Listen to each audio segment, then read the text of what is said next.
Assalamualaikum warahmatullahi wabarakatuh. Perkenalkan, saya Alifa Aprilia Citra. Dalam video ini, saya akan membahas secara singkat mengenai biodata dari seorang tokoh penting sekaligus juga Presiden ketiga Republik Indonesia, yaitu Profesor Dr. Honor Causa of Engineer, Doctor of Scanning Multimedia Haji Baharudin Yusuf Habibie. Habibie lahir pada tanggal 25 Juni tahun 1936 di Parepare, Sulawesi Selatan. Beliau merupakan anak keempat dari 8 bersaudara dari pasangan Alwi Abdul Jalil Habibie, yaitu sang ayah, dan juga Raden Ajeng Tuti Marini Puspowarjoyo yang merupakan sang ibu. Beliau menikah dengan Hasri Ainun Besari yang juga merupakan temannya dulu semasa sekolah menengah atas. Dari pernikahan tersebut, mereka dikaruniai 2 orang anak laki-laki, yaitu Ilham Akbar Habibie dan Tarek Kemal Habibie. Semasa hidupnya, Habibie banyak memberikan kontribusi terutama di bidang aviasi baik skala nasional maupun internasional. Beliau bahkan mendapatkan julukan Bapak Teknologi lantaran memiliki kontribusi yang sangat besar bagi teknologi pesawat terbang. Beliau tutup usia pada usianya yang ke-83 tahun pada tanggal 11 September 2019. Baik, terima kasih. Mungkin sekian yang dapat saya sampaikan mengenai biodata dari seorang tokoh penting sekaligus Presiden ketiga Republik Indonesia, yaitu Profesor Dr. Honor Causa of Engineer, Doctor of Scanning Multimedia Haji Baharudin Yusuf Habibie. Terima kasih. Perkenalkan, saya Yusnita Yuliana dengan nomor pokok mahasiswa 225001011. Di sini saya akan membahas riwayat pendidikan dari seorang tokoh penting sekaligus Presiden Republik Indonesia yang ketiga, yaitu Baharudin Yusuf Habibie. Pendidikan Baharudin Yusuf Habibie, beliau mengawali pendidikan formal dari SD Parepare, kemudian melanjutkan di SMP 5 Bandung, dan selanjutnya masa SMA-nya dihabiskan di Government Middlebury School atau SMA Kristen Dago. Disinilah beliau mulai menonjolkan prestasi terutama di bidang eksakta.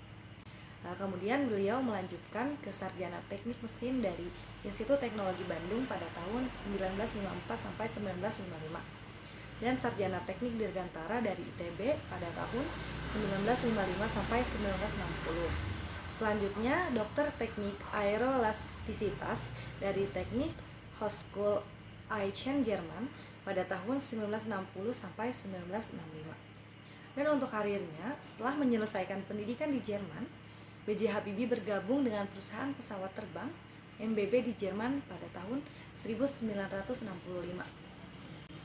Ia kemudian pindah ke Indonesia pada tahun 1974 dan diangkat sebagai penasihat Presiden Soeharto di bidang industri dan riset. Kemudian pada tahun 1978, Habibie diangkat sebagai Menteri Riset dan Teknologi Indonesia. Ia menjadi Direktur Utama PT IPTN Industri Pesawat Terbang Nusantara. Pada tahun 1984, ia berhasil mengembangkan pesawat terbang N250 yang merupakan hasil karya anak bangsa. Lalu pada tahun 1998, B.J. Habibie menggantikan Soeharto sebagai Presiden Indonesia setelah Soeharto mengundurkan diri. Baik, sekian yang dapat saya sampaikan mengenai riwayat pendidikan dari Baharudin Yusuf Habibie. Terima kasih. Baik, perkenalkan, nama saya Sulistria Suryani dengan NPM 225001060. Di sini saya akan memaparkan prestasi yang diraih oleh B.J. Habibie. Baharudin Yusuf Habibie atau biasa dikenal dengan B.J. Habibie adalah seorang insinyur dan negarawan Indonesia yang menjabat sebagai Presiden Republik Indonesia yang ketiga dari tahun 98 hingga 99. Sepanjang karirnya itu, Habibie memberikan kontribusi yang signifikan dalam bidang teknik kedirgantaraan, penerbangan, teknologi, perjuangan demokrasi, dan juga mencerminkan dedikasi Habibie dalam memajukan Indonesia, baik di dalam maupun di luar negeri.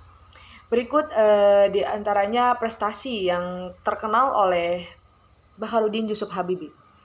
Yang pertama yaitu dalam pengembangan industri Dirgantara Indonesia. Habibie memainkan peran penting dalam pendirian PT Dirgantara Indonesia pada tahun 76 yang menjadi tonggak penting dalam perkembangan industri Dirgantara Indonesia. Di bawah kepemimpinannya, Indonesia berhasil memproduksi komponen pesawat seperti CN-235 yang digunakan secara luas baik di dalam negeri maupun internasional. Kemudian yang selanjutnya yaitu kontribusi dalam industri penerbangan. Habibie berkontribusi dalam industri penerbangan secara internasional. Ia bekerja untuk MBB di Jerman dan terlibat dalam pengembangan pesawat Airbus A300. Karya-karyanya itu dalam desain dan teknologi pesawat maju membuatnya mendapatkan beberapa paten dan penghargaan di bidang tersebut. Lalu yang ketiga itu ada perkembangan teknologi. Selama masa kepresidenannya, Habibie mengupayakan percepatan perkembangan teknologi di Indonesia. Ia menekankan pentingnya sains dan teknologi dalam mendorong pertumbuhan ekonomi dan menginisiasi kebijakan dan program-program untuk mendorong penelitian dan pengembangan di negara tersebut.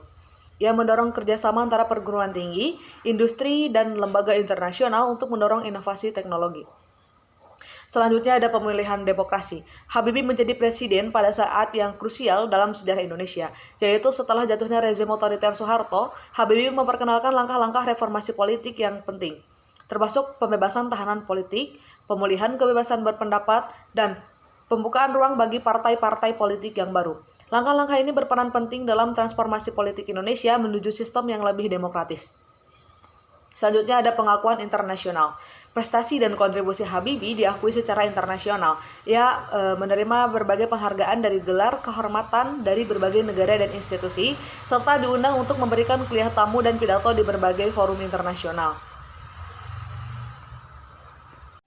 Perkenalkan, nama saya Siti Salma Fauzia. Di sini saya akan membahas mengenai gaya kepemimpinan dari seorang tokoh penting, yaitu Profesor Dr. Insinyur Haji Baharudin Jusuf Habibie atau sering kita kenal dengan B.J. Habibie.